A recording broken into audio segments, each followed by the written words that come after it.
महात्मा बुद्ध प्रवचन सभा में आकर मौन बैठ गए।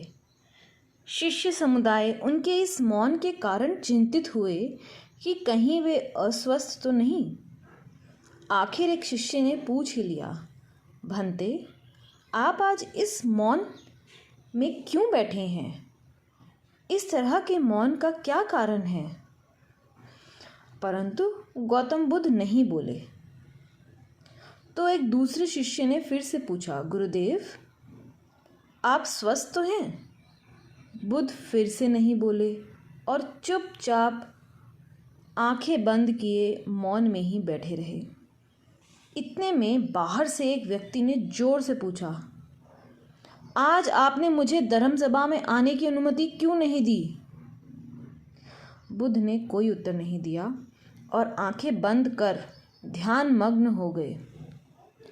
वह बाहर खड़ा हुआ व्यक्ति और जोर से चिल्लाया, मुझे धर्मसभा में क्यों नहीं आने दिया जा रहा?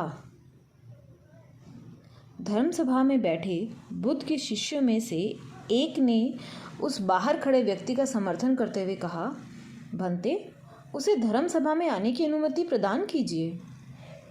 महात्मा बुद्ध ने अपनी आंखें खोली और बोले, नहीं, उसे अनुमति नहीं दी जा सकती, क्योंकि वह अछूत है। अछूत है? शिष्य सुनकर हैरान हो गए। अछूत है, मगर क्यों? सभी सोचने लगे कि गौतम बुद्ध कब से छूत अछूत में मानने लगे। तभी शिष्य समुदाय में से एक और व्यक्ति ने पूछा, भंते, अछूत है का मतलब क्या हुआ? महात्मा बुद्ध ने शिष्य समुदाय के मन में भावों को तोड़ने के लिए कहा, हाँ, वह अछूत है। वह आज अपनी पत्नी से लड़कर आया है। क्रोध से जीवन की शांति भंग होती है। क्रोधी व्यक्ति मानसिक हिंसा करता है। इस क्रोध के कारण ही शारीरिक हिंसा होती है। क्रोध करने वाला अछूत होता है, क्योंकि उसकी विचार तरंगे दूसरों को भी प्रभावित करती हैं। उसे आज धर्मसभा से बाहर ही रहना होगा। उसे वहां खड़े रहकर पश्चाताप की अग्नि में तप कर शुद्ध हो जाना चाहिए। शिष्यगण समझ गए कि छूत और अछूत क्या है और अछूत कौन है। उस व्यक्ति को भी बहुत पश्चाताप हुआ।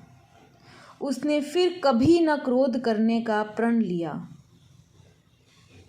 उस व्यक्ति के ऐसे भाव देखकर बुद्ध ने उसे धर्मसभा में आने की अनुमति भी प्रदान कर दी।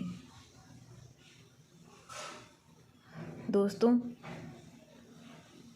क्रोध करना एक बहुत ही गलत बीमारी है। बीमारी क्यों है? क्योंकि यह आपके पूरे शरीर को खराब कर देती है।